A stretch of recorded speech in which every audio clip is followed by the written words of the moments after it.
Hello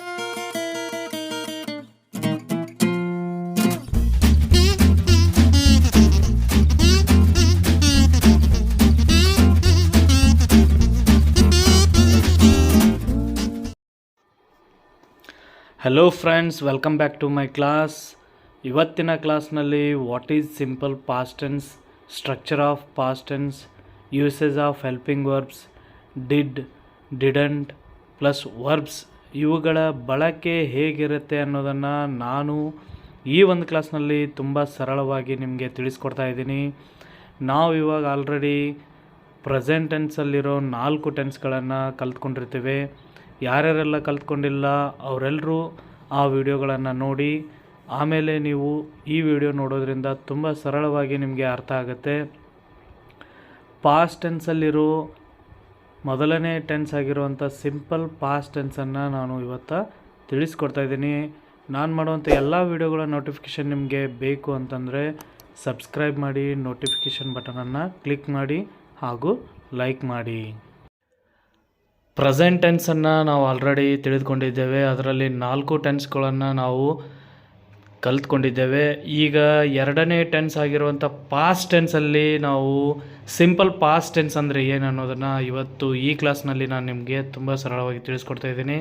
simple past tense used to describe an action that happened before the present time and is no longer happening.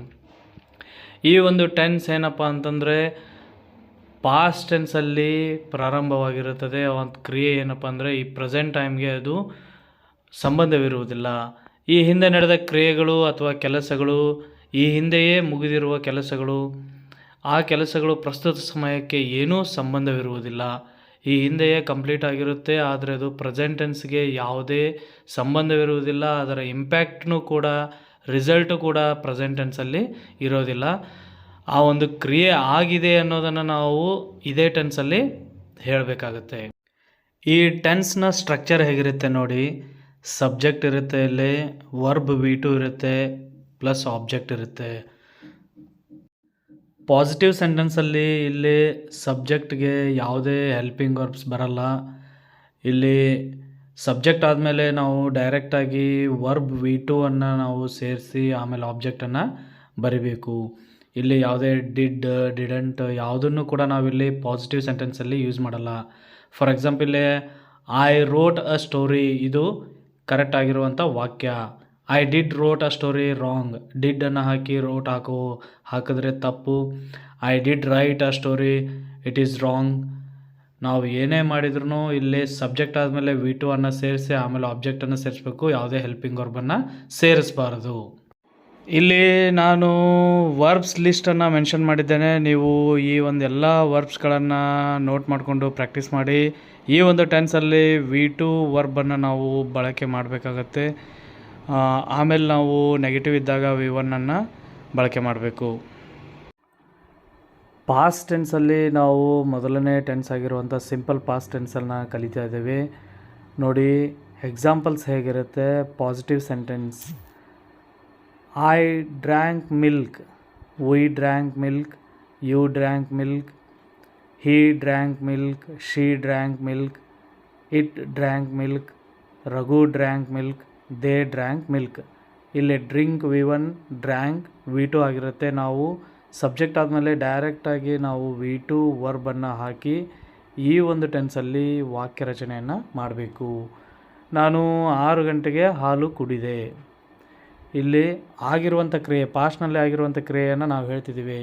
ಇಲ್ಲಿ ಕುಡಿದಿದ್ದೆ ಅಂತ ಅನ್ಬೇಕಾ, ಕುಡಿದೆ ಅಂತ ಅನ್ಬೇಕಾ, ಹೇಳಬೇಕಾ? ಯಾವತ್ತೂ ನಾವು ಕನ್ನಡದಲ್ಲಿ translate ಮಾಡೋಕ್ಕೆ ಫೋಕಸ್ ಮಾಡಬೇಡಿ.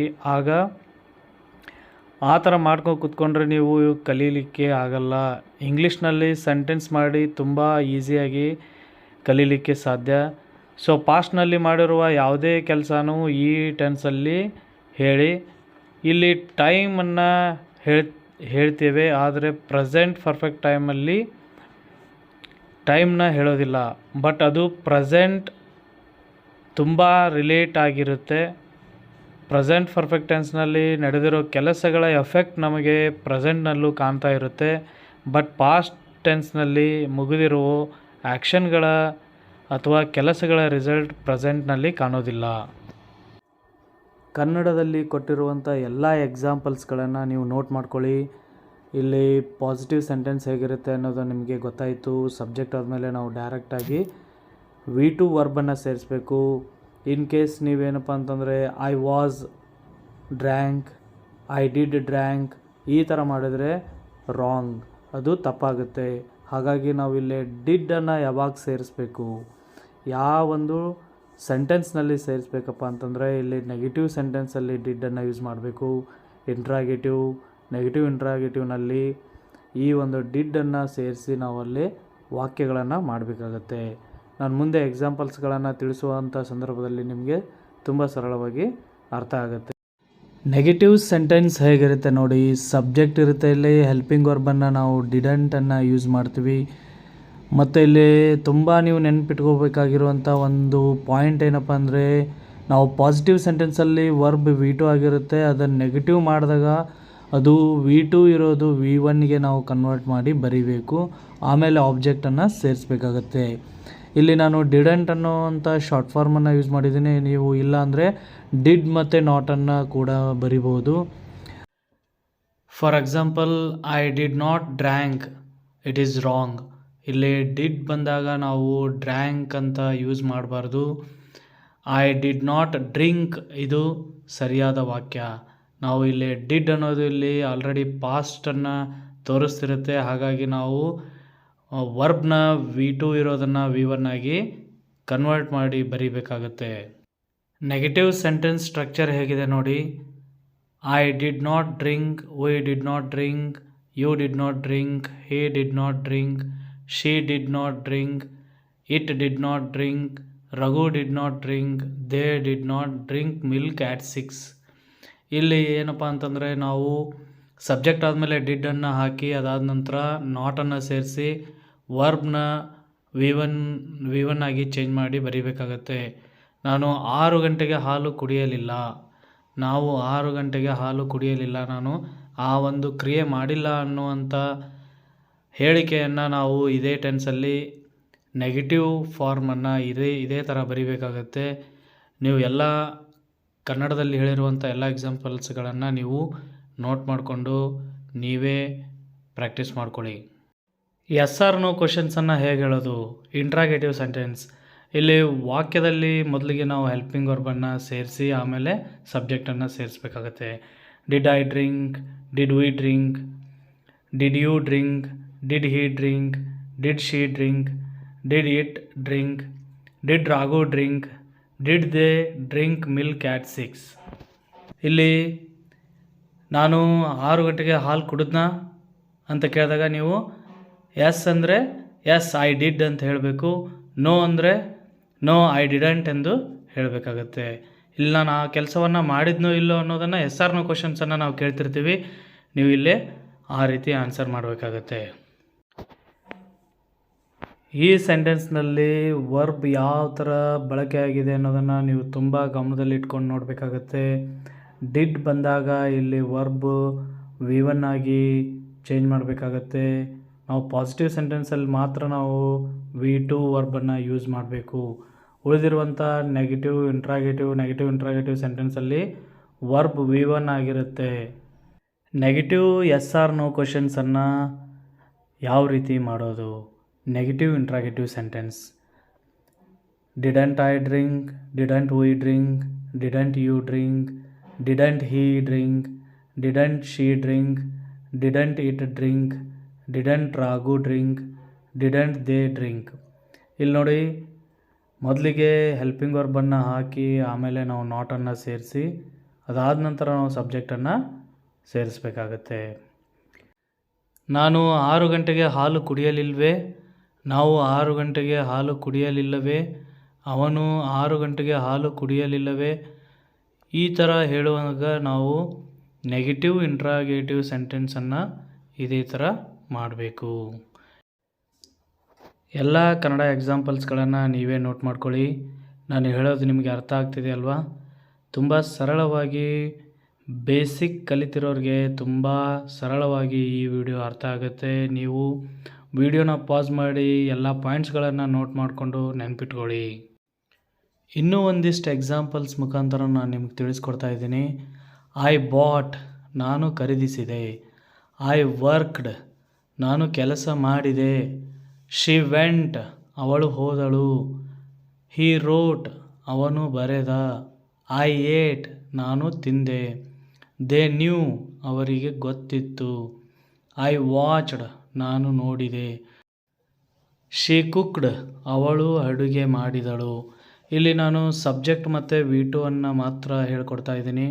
ನೀವು ಇಲ್ಲೇ ಆಬ್ಜೆಕ್ಟನ್ನು ಸೇರಿಸ್ಕೋಬೋದು. ಯಾಕಂದರೆ ನೀವು ಬೇಸಿಕ್ ಲರ್ನರ್ಸ್ ಆಗಿರೋದ್ರಿಂದ ನಾನು ನಿಮಗೆ ಸಬ್ಜೆಕ್ಟ್ ಮತ್ತು ವರ್ಬ್ V2 ಅನ್ನು ಮಾತ್ರ ತಿಳಿಸ್ಕೊಡ್ತಾ ಇದ್ದೀನಿ. ನೀವು ಇವನ್ನ ನೆಗೆಟಿವ್ಗೆ ಚೇಂಜ್ ಮಾಡಿ ನೋಡಿ.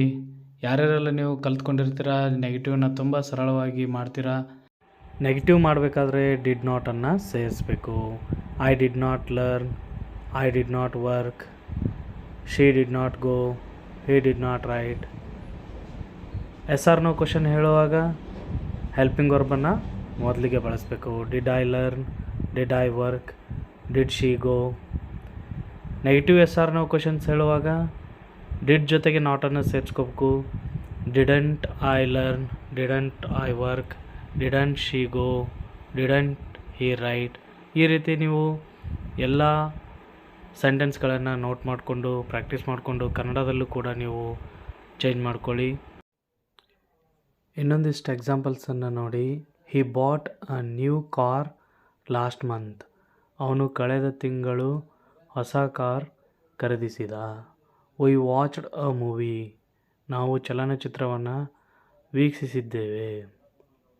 I played football yesterday. ನಾನು ನಿನ್ನೆ ಫುಟ್ಬಾಲ್ ಆಡಿದ್ದೆ. We ate pizza last week. ನಾವು ಕಳೆದ ವಾರ ಪಿಜ್ಜಾ ತಿಂದಿದ್ದೇವೆ. She washed the dishes. ಅವಳು ಪಾತ್ರೆಗಳನ್ನು ತೊಳೆದಳು. My mom bought dress for me. ನನ್ನ ತಾಯಿ ನನಗಾಗಿ ಉಡುಗೆ ಖರೀದಿಸಿದರು. I forgot my book. ನಾನು ನನ್ನ ಪುಸ್ತಕವನ್ನು ಮರೆತಿದ್ದೇನೆ. I ordered the laptop. ನಾನು ಲ್ಯಾಪ್ಟಾಪ್ ಆರ್ಡರ್ ಮಾಡಿದೆ. ನೋಡಿ, ಇಲ್ಲಿ ನಾವು ಪಾಸ್ಟ್ ಟೆನ್ಸನ್ನು ಹೇಳುವಂಥ ಸಂದರ್ಭದಲ್ಲಿ ಪ್ರೆಸೆಂಟ್ ಟೆನ್ಸ್ಗೆ ಯಾವುದೇ ರೀತಿ ಇಂಪ್ಯಾಕ್ಟ್ ಇರೋದಿಲ್ಲ, ಅದರ ರಿಸಲ್ಟ್ ಇರೋದಿಲ್ಲ. ನಾವು ಆಗಿರುವಂಥ ಒಂದು ಕ್ರಿಯೆಯನ್ನು ನಾವು ಹೇಳೋದಷ್ಟೇ ಇಲ್ಲಿ ಈ ಒಂದು ಟೆನ್ಸಲ್ಲಿ. ಇದನ್ನು ನಿಮಗೆ ತುಂಬ ಸರಳವಾಗಿ ನಾನು ತುಂಬ ಎಕ್ಸಾಂಪಲ್ಸ್ಗಳ ಮೂಲಕ ತಿಳಿಸ್ಕೊಟ್ಟಿದ್ದೇನೆ. ಈ ಒಂದು ವಿಡಿಯೋ ನಿಮಗೆ ಅರ್ಥ ಆಗಿದೆ ಅನ್ಕೋತಾ ಇದ್ದೀನಿ. ಈ ವಿಡಿಯೋ ನಿಮಗೆ ಲೈಕ್ ಆಗಿದ್ದರೆ ಲೈಕ್ ಮಾಡಿ, ಶೇರ್ ಮಾಡಿ. ನಿಮಗೆ ಪ್ರಾಕ್ಟೀಸ್ ಮಾಡಲಿಕ್ಕೆ ಕೆಲವೊಂದಿಷ್ಟು ಎಕ್ಸಾಂಪಲ್ಸ್ಗಳನ್ನು ನಾನು ಕೊಟ್ಟಿರುತ್ತೇನೆ. ನೀವು ಅವುಗಳನ್ನು ಪ್ರಾಕ್ಟೀಸ್ ಮಾಡಿಕೊಂಡು ನೆನ್ಪಿಟ್ಕೊಳ್ಳಿ. ಈ ಒಂದು ವಿಡಿಯೋದಲ್ಲಿ ಪಾಸ್ಟ್ ಟೆನ್ಸಲ್ಲಿ ಸಿಂಪಲ್ ಪಾಸ್ಟ್ ಟೆನ್ಸ್ ಅಂದರೆ ಏನು ಅನ್ನೋದನ್ನು ನಾವು ಕಲ್ತ್ಕೊಂಡಿದ್ದೇವೆ. ಮುಂದಿನ ಒಂದು ಟೆನ್ಸ್ನಲ್ಲಿ ಪಾಸ್ಟ್ ಕಂಟಿನ್ಯೂಸ್ ಟೆನ್ಸ್ ಜೊತೆಗೆ ನಾವು ಮತ್ತೆ ಸಿಗೋಣ. Thank you.